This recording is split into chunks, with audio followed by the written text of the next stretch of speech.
Yang menarik juga, yang belum juga kita coba bahas tadi Paman, mungkin Ta'ajoang ini di mana ini? Ta'ajoang di Matanga. Oh, di Matanga Ya. posisinya. Iya, Jadi begini, ya. tadi anak dari Pulau Mesa bernama Parindimbasi. Oh, Pulau Mesa bernama Parindimbasi. Ya, menikah dengan satu kalinya, Ya. yaitu Ta'ajoang di Matanga. Kemudian di Madu dengan satu kalinya lagi satu, yang dari Lembang Mapi, anak dari Simbadatu dan mana Darodo, yang bernama Merimbun, menikah dengan, jadi Parindimbasi menikah dengan Ta'ajoang dan menikah juga dengan Merimbun di Madu. Iya, sempat di Madu ya. Iya. Nah, inilah yang melahirkan, karena jangan sampai ini juga harus disebut, yang melahirkan ini, kalau saya tidak salah ya, kebetulan saya lihat catatan sejarah itu, entahlah benar atau tidak, yang melahirkan Manak Lolo di Arale, di Tapako Arale, kemudian kalau saya tidak salah Gundang Ulu di Baitang Arale. Nah, ini hasil perkawinan dari Ta'ajoang dan Parindimbasi, dan Pukahua di Boteng. Oh, menarik sekali. Ini sudah jauh penyebarannya ini Paman. Jadi kita membahas Ta'ajoang ini rupanya harus flashback atau kembali ke Pulau Mesa. Pulau Mesa ini adalah berarti pamannya kalau begitu ya, karena Pulau Mesa ini adalah anak langsung dari Pongka Padang. Pulau Mesa bersaudara dengan Daimangana tadi sesuai catat di sini, begitu kira-kira. Iya, jadi anaknya Pulau Mesa bernama anaknya Pulau Mesa. Parindimbasi menikah dengan Ta'ajoang dan menikah lagi dengan Merimbun. Oh, betul. Berarti nikah sepupu satu kali. Iya. Jadi Parindimbasi dengan Ta'ajoang. Jadi anak dari Parindimbasi dan Ta'ajoang, pasangan Parindimbasi dan Ta'ajoang melahirkan Gundang Ulu di Baitang Arale, yang selanjutnya menjadi kalau saya tidak salah yang disebut dengan inilah pengganti Dentu Manang karena menjadi menentunya, yang disebut dengan Indona Puang Banua di Baitang Arale. Kemudian Gundang Ulu di Baitang Arale, kemudian Manalolo di Arale, dan Pukahua di Boteng. Lalu pasangan Parindimbasi dengan Manalolo di Arale, saya kira mungkin di Dalato, pasangan Parindimbasi dengan dengan Ta'ajoang di Matanga, melahirkan Manalolo di Arale, kemudian Tupi Mata Kalakiang di Dungkait. Sampai ke sini. Dungkait Tapalang Barat sekarang. Dan Pukahua di Boteng. Lalu pasangan Parindimbasi dengan Merimbun, itu melahirkan Manalolo di Tapako Arale, yang berdomisili di Tapako Arale, dan ini nenek Tokitarabatu sebagaimana yang terdapat dalam saya itu. Tokitarabatu di Simboro Mamuju. Ya, itu nama aslinya, dan anak dari Parindimbasi dan Merimbun. Nenek Tokitarabatu di Simboro itu nama aslinya, tetapi nama gelarannya adalah Nenek Takaramata di Simboro. Wah, menarik sekali teman-teman. Ini kalau saya kejar terus ini, masih saya kejar anak-anak dari Taupitu kedua sampai akhirnya Taupitu 11, kita harus agendakan bisa sebulan di rumahnya Paman Majid kalau ini yang mau dicerita. Karena waktu kita terbatas ya teman-teman, ini sudah larut. Asik sekali sebenarnya ini bincang ini air sungainya terus mengalir, Sungai Tapalang mengalir di sisi kita, ada yang mancing juga tadi, asik sekali ini Paman. Saya kira supaya anak-anak perlahan-lahan memahami mengenai sudah kita cerita tadi siang di sawah mengenai dari Tomanurung sampai Tandaya Langit dari Tokombun Dibura, kemudian melahirkan Taupitu pertama, kemudian lanjut Taupitu kedua dan seterusnya. Sekarang kita sudah sampai di Tau Sapuluh Mesa atau manusia 11. Inilah yang menjadi target materi teman-teman yang ingin ditanyakan oleh teman-teman Korunta kepada Paman Majid. Teman-teman sekalian, di akhir ini tadi Paman Majid sudah menjelaskan di mana saja apa perannya dari Taupitu Taupitu dan Tau 11. Manusia 11 itu saya bacakan ulang sesuai catatan saya di sini. Ini secara tidak berurut yang bisa saya catatkan. Anak pertama dari Daimangana. Ini jalur Daimangana ya, Paman Tau 11 ini ya. Taupitu. Dari Taupitu kedua. Ya, Taupitu melahirkan Taupitu kedua, anak dari Pungka Padang ada namanya Daimangana. Iya, iya. Daimangana menikah dengan Buralekbo. Iya. Menikah dengan Buralekbo melahirkan Tau 11. Iya. Manusia 11. Iya. Nah, saya bacakan manusia 11 siapa saja itu yang disebutkan Paman tadi. Satu Dain Tumanang, ini secara tidak berurut karena kita tidak tahu urutannya siapa saja. Kemudian ada yang kedua Amputenge, kemudian Daim Malulung, kemudian Daim Matana, kemudian Tambulibasi, ini di Tapalang, menarik sekali. Kemudian Sahalima yang di Tabang tadi ya. Iya. Kemudian yang ketujuh Daim Kamaru di Butumekata atau Takaya Pudung. Ini menarik sekali, sering saya dengar ini dari bapak saya. Kemudian Taajoang 9, itu tadi 8, 9 Daim Maroe, ini tadi dari Tubita Ramanu. Saya kira nenek langsungnya juga beliau sebagai pewaris atau salah satu cucu dari Pak Bicara Taloba dari Tubita Ramanu.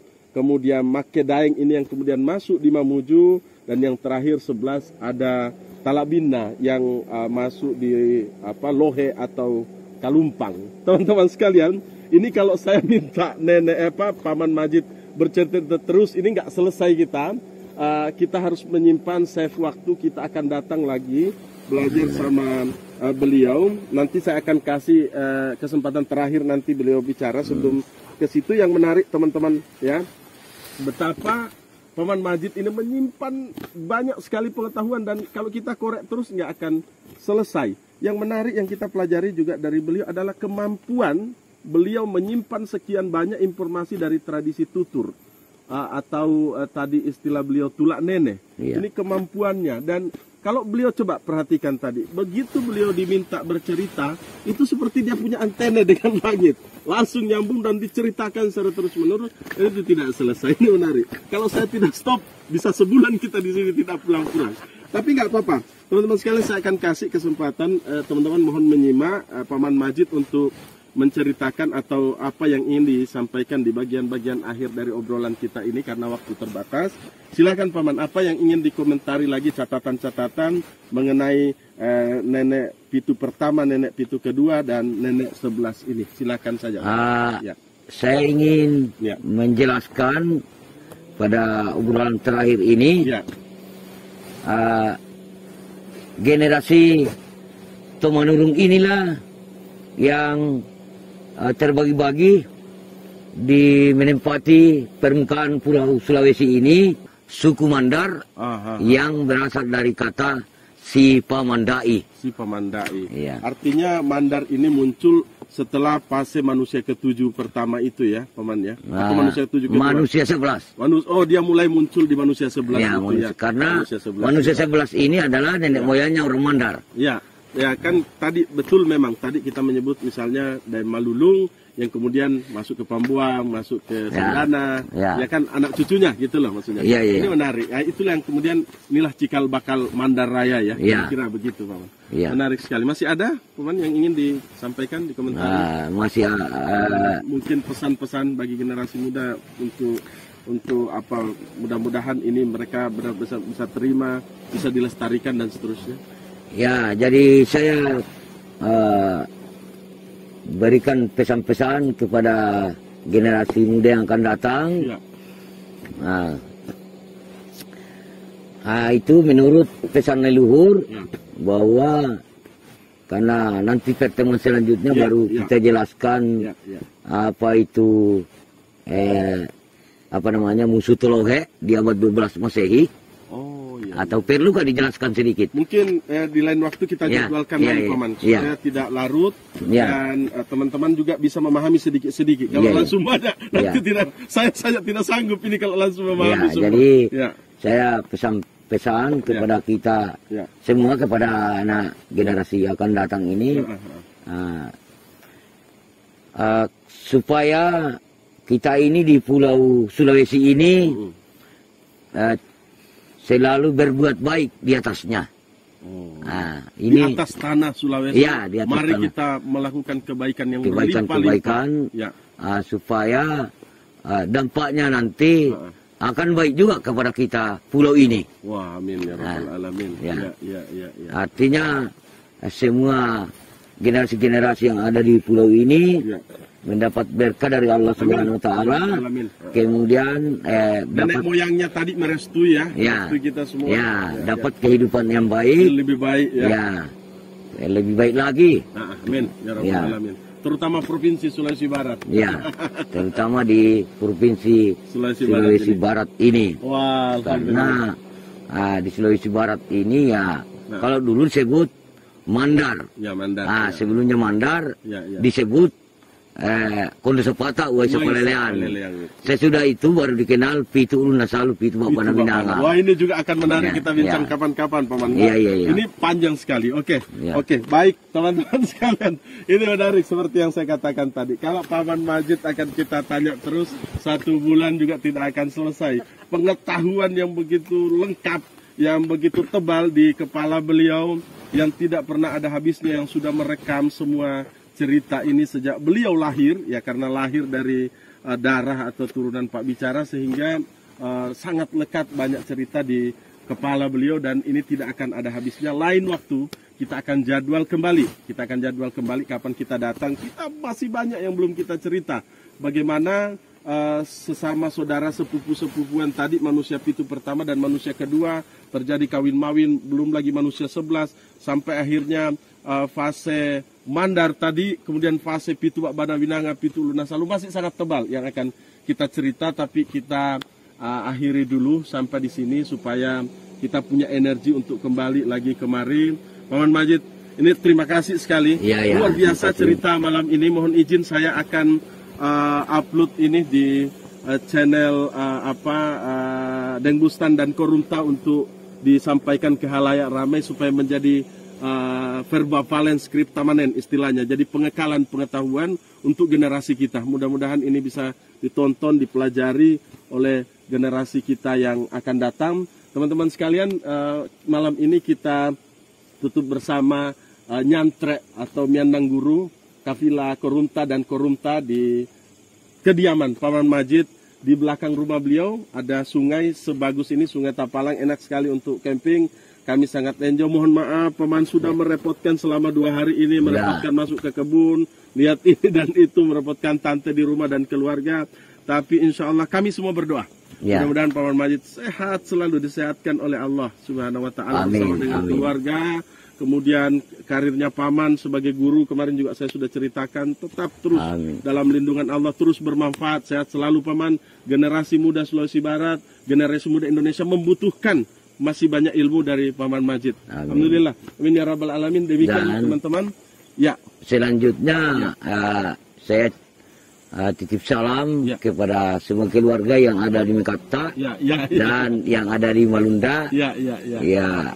Saya minta juga kepada anak supaya selalu didoakan ayahandanya, Bustan ayahandanya, Pak Haji Basir, karena itu adalah guru saya yang selalu saya kenal dan tidak pernah saya lupakan sampai seumur hidup saya. Alhamdulillah. Teman-teman, dari kemarin saya tidak enak mau menyebut-nyebut ayahanda saya, cuma karena beliau menyebut, bukan orang lain, masih keluarga besarnya. Tadi juga menyebut. Alhamdulillah, kita juga malam ini mohon doanya untuk ayahanda saya Haji Muhammad Basir, sebagai sepupunya juga beliau. Mudah-mudahan tenang di alam sana, dan kita semua ini generasinya menjadi generasi yang insya Allah setidaknya bermanfaat untuk manusia dan alam semesta. Amin ya rabbal alamin. Terima kasih semua. Mohon kita saling mendoakan. Kita tutup bincang-bincang kita, obrolan kita dengan Paman Majid dengan ucapan alhamdulillahi rabbil alamin. Demikian. Assalamualaikum warahmatullahi wabarakatuh. Sampai jumpa para kalama.